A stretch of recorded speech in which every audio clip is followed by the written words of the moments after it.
Meu caro senador Mazarildo, eu pediria a Vossa Excelência um pouco de tolerância. Eu não vou extrapolar em muito o meu tempo, mas o tempo destinado a essa comunicação inadiável é muito curto, pequeno, e eu pedi a sua tolerância pelo menos de 1 a 2 minutos.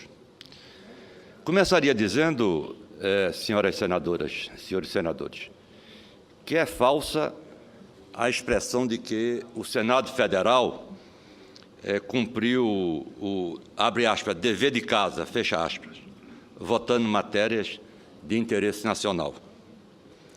É falsa, igualmente, a sensação de, abre aspas, dever cumprido, fecha aspas. É mentira dizer que as coisas estão sendo feitas de maneira correta, com espírito público. É pura lorota, senhor presidente, pura lorota. Eu apresentei aqui em abril a PEC que tomou o número 18 de 2013, que altera o artigo 55 da Constituição Federal para tornar automática a perda de mandato de parlamentar nas hipóteses de improbidade administrativa ou de crime ou de condenação por crime contra a administração pública.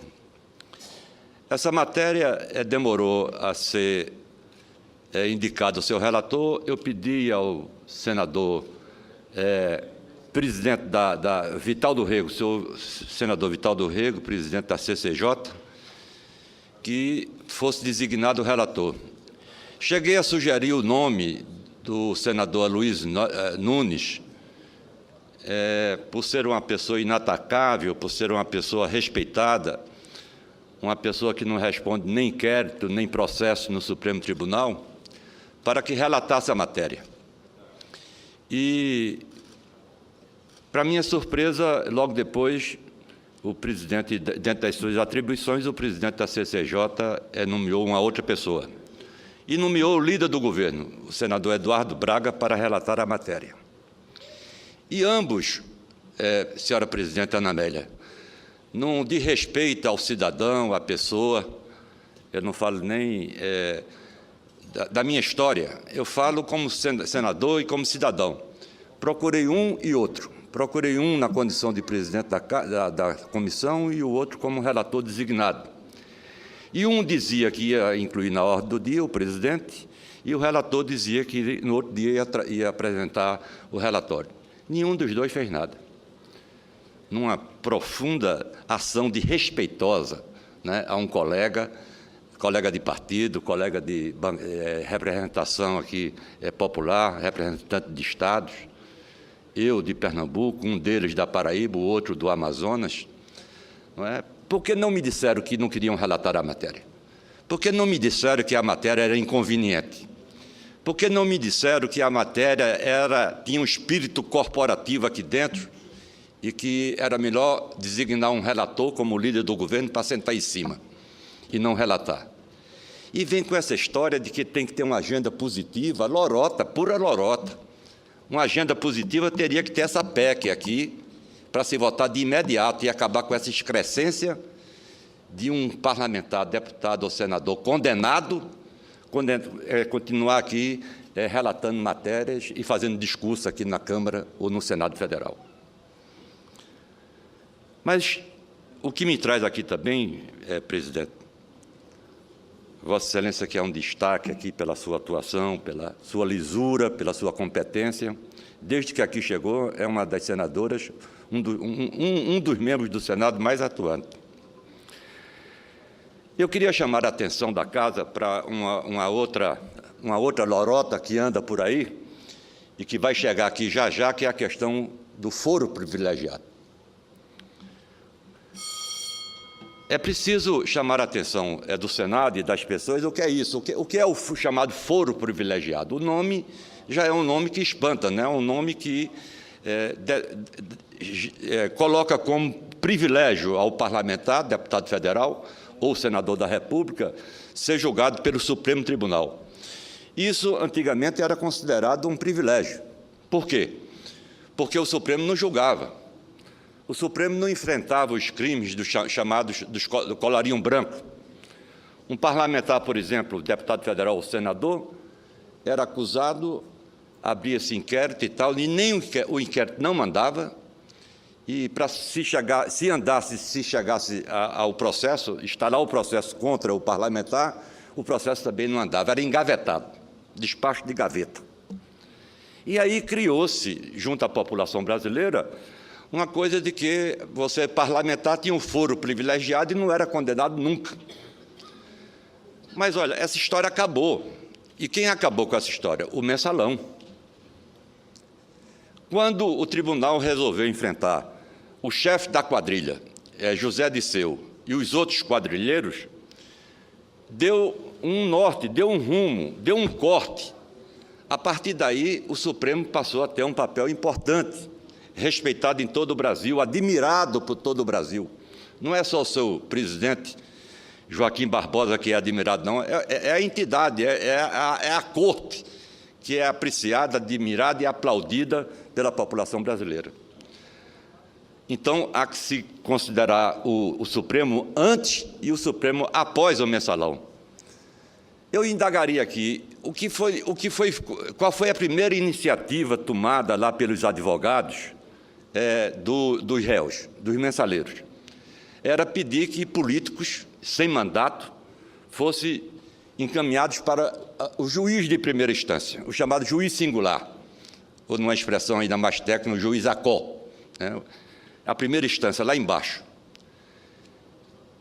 Os processos que foram para a primeira instância, ninguém tem conhecimento, né? Porque está lá na primeira instância, se for resolvido, tem a segunda instância e depois a Suprema Corte.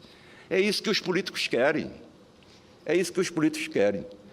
Eles não querem mais agora enfrentar o Supremo. Na hora que o Supremo passou a ser importante, decisivo, aí quer agora trazer de volta para que eles vão lá para baixo, lá para a primeira instância. É uma pura lorota que o Senado e a Câmara dos Deputados não devem aceitar. Se tem alguém ainda na opinião pública, no meio da rua, que tem dúvida sobre isso, esclarecer essas pessoas. O que querem é privilégio. O que querem é fugir da lei. Porque o Supremo, com a decisão adotada com relação aos mensaleiros, está bem pertinho, bem próximo de botar os mensaleiros para verem o sol quadrado dentro de uma prisão. Está faltando muito pouco para chegar a isso. E eu acho que é incrível, senador Eduardo Suplicy, incrível de que começa a prosperar essa coisa agora de mexer em foro privilegiado. Não é mais foro privilegiado, não. É o foro do Supremo Tribunal que resolveu enfrentar essa questão do parlamentar, seja ele deputado federal, seja ele senador da República. Então, eu não acredito que essa casa tenha tido uma agenda positiva. Ela vai terminar quarta-feira, dia 17, regimentalmente, o Senado entra em recesso na próxima quinta-feira. Eu venho à tribuna amanhã, venho à tribuna segunda-feira, dia 15, venho à tribuna dia 16, terça-feira, e venho à tribuna no último dia, quarta-feira, para mostrar essa excrescência que o Senado está fazendo. Sentar em cima de uma PEC moralizadora, né, porque o presidente da comissão faz o que quer, determina quem ele quer. O líder do governo aqui, da dona Dilma, dessa mulher Dilma Rousseff, que representa esse governo, um governo também de mensaleiros, diz que não vai dar parecer e fica por isso mesmo, né? Como se desqualificar um senador da República fosse um fato normal. Eu não aceito, né? Eu não vou aceitar, não vou ficar calado com um senador que presida a comissão e o outro que é designado relator, para tratar um colega da maneira como eu fui tratado. A opinião pública, a mídia, né, podia ajudar nisso, podia acompanhar isso e procurar saber por que não se pergunta ao relator por que ele não relata a matéria. É a coisa mais simples. Sou eu que tenho que vir à tribuna todo dia para perguntar isso. Não tem mais ninguém aqui para perguntar isso ao senador Eduardo Braga, por que é que ele não quer relatar a matéria? Tem alguma coisa que ele tem que explicar à opinião pública, né? Ou essa coisa tem que ser investigada, não por mim, né? Porque eu já fiz o meu papel, eu apresentei a PEC, tem que ser feita por outras pessoas. Eu quero agradecer a Vossa Excelência, a sua tolerância, né, o seu entendimento sobre isso e dizer que vou voltar à tribuna amanhã, sexta-feira, de manhã, 9 horas da manhã estou aqui, e segunda-feira venho do Recife para usar essa tribuna, se Deus quiser, segunda, terça e quarta, para fazer a única coisa que eu tenho o direito de fazer, de perguntar a esse pessoal, porque entre a minha proposta e o que quer o chefe da quadrilha, Zé Disseu, a Comissão de Constituição e Justiça está ficando com José Disseu e os outros quadrilheiros. Senador Jarbas, eu acho que o senador Suplicy pediu uma parte, o senhor... Pois não, senador. Prezado senador Jarbas Vasconcelos, com o maior respeito a Vossa Excelência, eu gostaria de aqui dar uma informação. Eu verifiquei que tinha 5 projetos relativos a proposições de reforma política na Comissão de Constituição e Justiça e apenas um deles estava com um relator designado.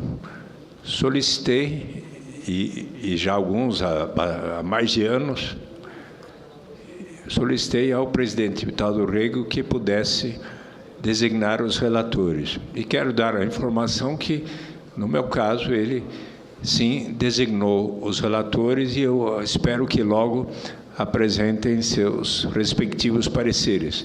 Eu quero dizer que eu considero o direito de Vossa Excelência que o relator designado, mesmo o líder do governo, possa apresentar seu parecer o quanto antes. É uma questão de respeito E com respeito ao ex-ministro Zé Dirceu, o que eu aguardo é que ele possa, então, agora realizar toda a sua defesa, porque o Supremo Tribunal Federal está garantindo a ele o recurso para completar o processo de julgamento, e isso ainda vai ser concluído. Muito obrigado. Muito obrigado, senador Eduardo Suplicy. Vossa Excelência sempre é muito atento às coisas, né? E Vossa Excelência teve muito mais sorte do que eu, porque eu apresentei a PEC e pedi, inclusive, que fosse designado um relator de alto nível aqui, de alta respeitabilidade. Né? Fiz a sugestão não foi acolhida, não foi acatada, e foi designado o líder do governo, que sentou em cima da PEC e não dá parecer. Vossa Excelência teve muito mais sorte do que eu. E eu quero explicar a Vossa Excelência de que aqui não ofendi ninguém. Quando digo que José Disseu é chefe da quadrilha, não sou eu, Jarbas Vasconcelos, que estou chamando ele chefe da quadrilha. Quem diz que ele é chefe da quadrilha é o Supremo Tribunal. É a mais alta corte do país que diz que ele chefiou uma quadrilha.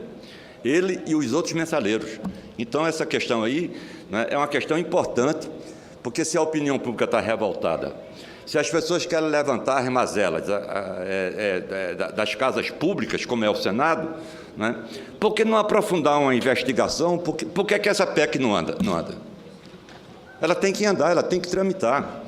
Né? Não pode sentar naquela cadeira que a senadora Ana Amélia está honrando agora, sentar e querer fazer cara de paisagem aqui, perguntar, cadê a PEC 18? Aí a pessoa faz uma cara de paisagem, fica por aquilo mesmo. Não dá para ficar assim, não dá. A gente vai entrar em recesso quarta-feira, né, e no meu estado, nos aeroportos, as pessoas me indagam muito, né, e eu vou ter que dizer, não vota porque o Senado não quer votar coisas sérias.